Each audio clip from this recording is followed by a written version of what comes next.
un fenómeno entre los palos.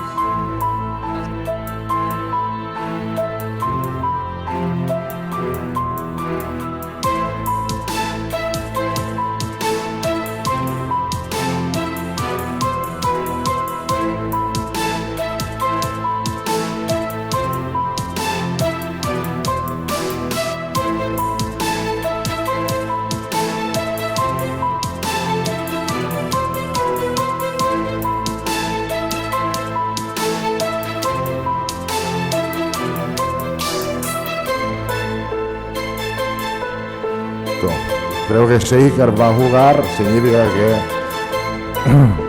en mi opinión, es el mejor.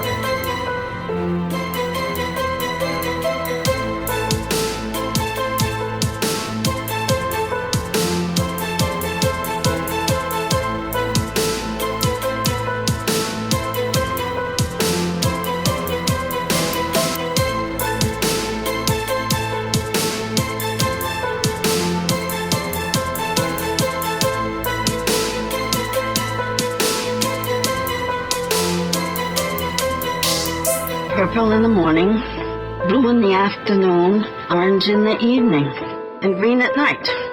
Just like that. 1, 2, 3, 4. Diego Lopez doesn't let the team down. He's a good goalkeeper. He's a top-class goalkeeper.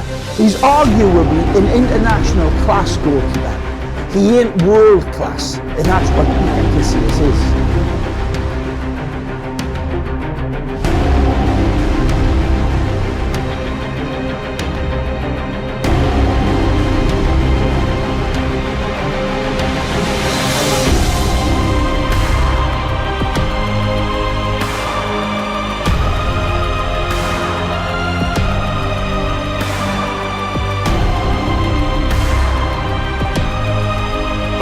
Cristiano Bale. Farfán centra, Pepe falla.